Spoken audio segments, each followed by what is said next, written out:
Our parents abandoned us for our younger sister. Now they're in debt, and desperate for our help, we cut them off for good. Growing up, we were 3 siblings. The eldest was my brother, 28, male. I, 26, female, was the middle child, and then the youngest was my sister, 23, female. I don't remember much as we were very young back then. From what my brother told me, things started to change right after my sister was born. In no way did we blame her, though. When I was a kid, I was quite happy to have another sibling to play with. We both were, but soon we were cast aside, and all the attention at all times was on her. My brother was older than me, so he could see it happening way before I noticed. I remember a few things, though, like when my sister and I used to play, if she so much as started getting fussy, my parents would immediately intervene. If she fell, then I was blamed and disciplined, even if I didn't do anything. I was young and couldn't understand why mom and dad had suddenly changed. Back then, I thought I had done something wrong. It was not just one parent, it was both of our parents acting differently. The same thing happened with my brother.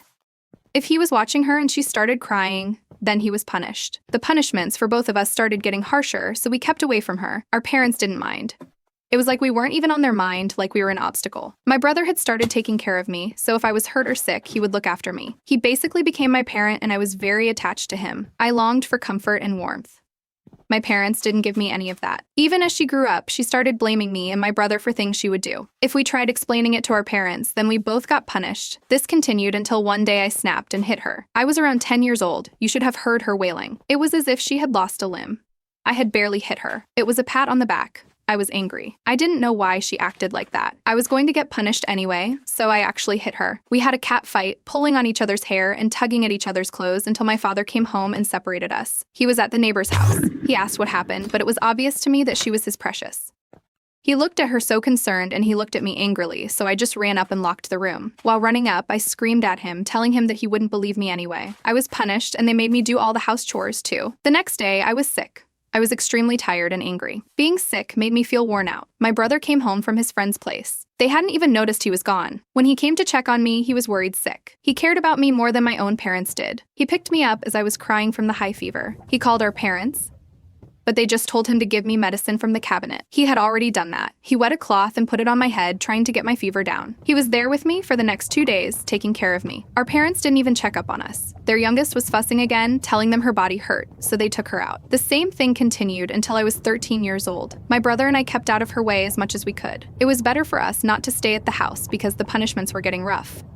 My brother usually hung out at his friend's place, so he started taking me there too. His parents didn't mind us coming over, and his friend treated me like a sibling. I would always cry when they, his friend's parents, would get us gifts for Christmas. They had an idea of what was going on, but they weren't aware of the whole situation. My aunt and uncle from my mom's side had come to visit us for a few days. They had spent their time traveling all over the world. My brother and I had probably seen them once or twice when we were young. They were shocked by what was going on and confronted our parents. No one in their right mind would treat their children like that. They had seen me getting punished and had immediately intervened. An expensive vase had been broken and the blame fell on me. They had seen my sister push it over, but my parents somehow turned that around and put it on me. My mother got angry and told them that if they were so worried about me, they should take me with them because I was a horrible child. I started crying and my brother tried to comfort me. He tried his best to protect me, but then we both got the brunt of their anger. My aunt and uncle got into a fight with them. We left that night itself. They had taken both my brother and me, comforting us along the way. My parents didn't care. In fact, they were happy to get rid of us. We stayed at a hotel for a few days while Uncle sorted all our school stuff and documents. We didn't have that many things anyway. They didn't buy us anything. If I did get anything, it was clothes that she didn't like or didn't want anymore. They didn't fit.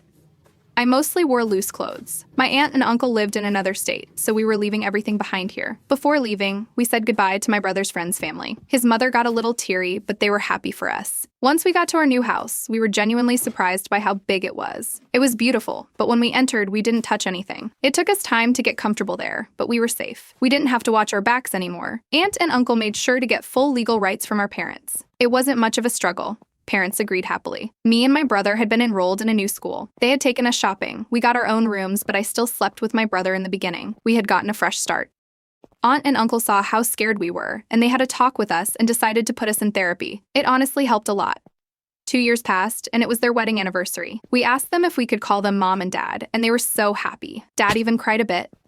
It took us time to adjust, but we were finally a family. I loved it. My brother was happy, and I was happy. This was what it felt like to be a family. We were overjoyed.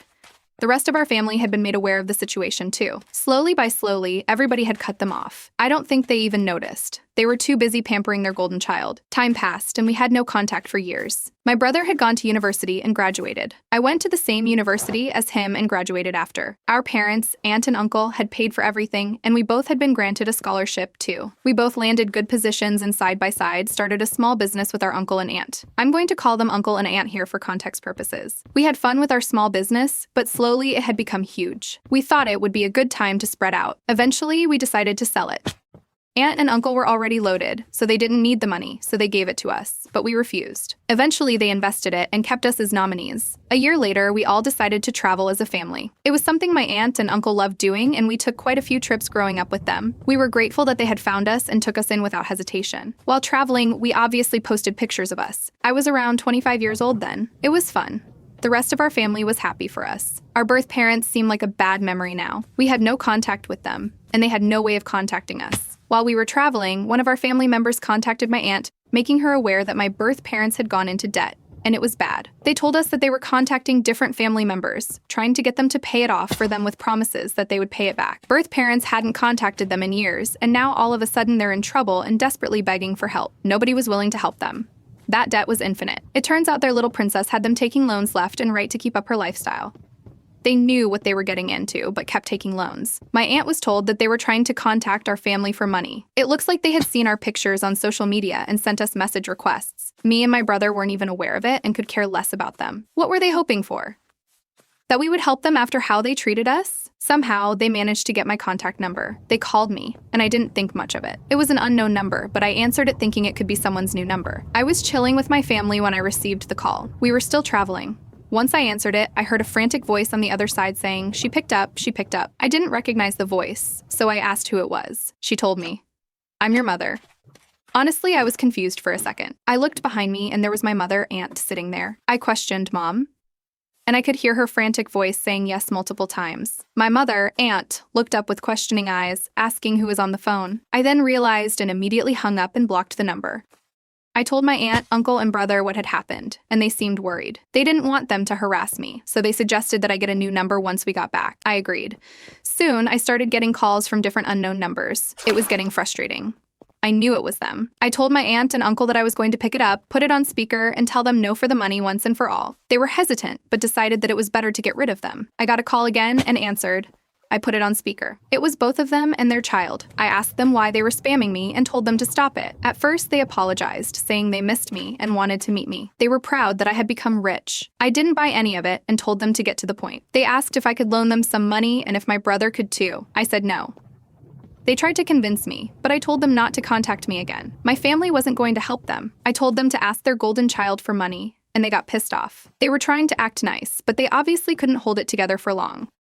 My sister tried talking to me and I told her that I had no interest in talking to either of them and was about to hang up when they both burst into a fit, telling me that I should watch my language while talking to them and that they were in debt because of me. I called them out on their bullshit. My parents, aunt and uncle wanted to intervene, but I told them that I could handle it. I recited all the incidents from childhood and gave them a reality check, saying that I didn't owe them shite and neither did my brother. I asked them who gave them the guts to contact us. My brother burst out too, taking the phone from my hands and started to yell at them, reminding them how they tortured us and how dare they try to put their debt on us. He told them that he wouldn't even go to their funeral and demanded that they not call us again. If they tried this shit again, he would sue them for harassment. The other side of the phone was dead silent. You could only hear whiny cries from their child. It looks like they had forgotten how they treated us, and this was a welcome reminder. We hung up then. I was getting a bit emotional, so my mom, aunt came and hugged me.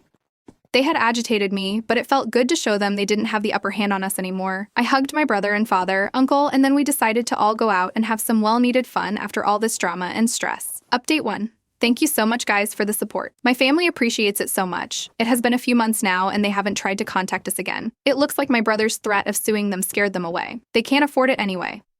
From what I've heard from others, they lost the house and are selling everything to repay the debt. They've shifted into a small room and have all got jobs. Even their golden child is working now. 10. You and your brother don't owe them anything. How dare they try to put their leisure living debt on you? These types of parents make me go into a raging fit. Denta. Everybody deserves parents, but not all parents deserve to have children. I'm glad your aunt and uncle stood up for you all and took you all in. Bless your family.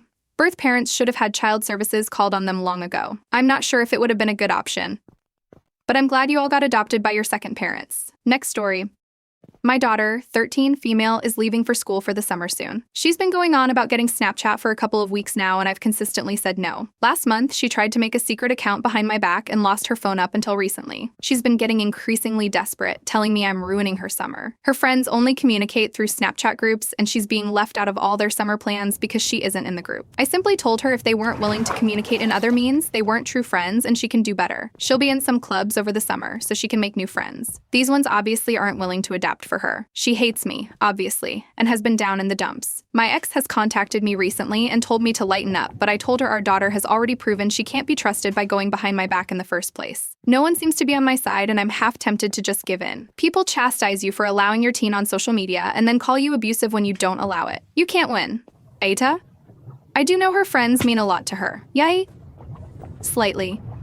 Social media isn't something to inherently be feared, but it is something that kids need to be educated about. Cutting her off socially from her social circle will only make her get better about hiding things from you in the future and make her feel like she can't have open communication with you. Next story. I have 2 kids. One is from me and my wife, and the other is from my wife's previous relationship. My oldest, 13, biological dad isn't in the picture right now, and me and her met when she was 2. My wife is a stay-at-home mother to 2 kids. Do I pamper my wife and kids? Yes, my wife stays with 2 kids from morning to midday, and my kids are amazing kids who do what they are supposed to do and more. They're kind girls. My mother used to like my wife until she became a stay-at-home mom and quit her job. My mother has the impression that it is easy and my wife needs to do something valuable. We have shut this down multiple times, and those times she stopped. We live in different states. We don't talk often, and I would consider us low contact. We took a trip over there for her birthday. 2 days in, my daughter, relevant to know that this is the oldest, 13, asked if she could get an outfit online. I said yeah. When my daughter left the room, my mother got mad saying that I am spoiling my kids and giving them too much, and she isn't even my kid and I'm wasting my money on her. Then turned to my wife and said that she was a bitch for slacking off and doing nothing to provide for her family when there are women who are actually trying for their families, and she needs to stop taking advantage of me. Then my mother told me that I was disrespecting her by giving a girl who isn't even mine the same as what I would give my biological daughter, and showing that all of her work was for nothing since I'm wasting my money for a woman who is capable of helping. I wasn't even going to argue. We told her 3 times on separate occasions to cut it out, and now she's insulting me, my wife, and my daughter. I find it ridiculous. I told her to stop being jealous of my family because of her anger from her past and that it's none of our fault. I said we will not be reaching out to her until me and my wife, come to an agreement. My wife doesn't have it easy. She still takes care of 2 children and makes our house a home. Not everyone can just do that. We would absolutely fall apart without her. I don't waste my money on any of my family. They are my children and my wife. If I'm not giving my money to them, then what the hell am I even working for? And my daughter, whether she came from me or not, is my daughter. I do treat her like I treat my younger daughter, and they call each other sisters. I don't think you need blood to make a family. I've gotten calls from my sister and my aunt saying that she is stressing too much over this and it's not good for her health, and I should ease up on her because this is how she was raised and it's because of what she sacrificed. I know it can seem harsh, but I'm so over being disrespected and my wife being disrespected because of how we choose to live. But I can also understand that people have a one-track mind sometimes. So Ita, Nenta.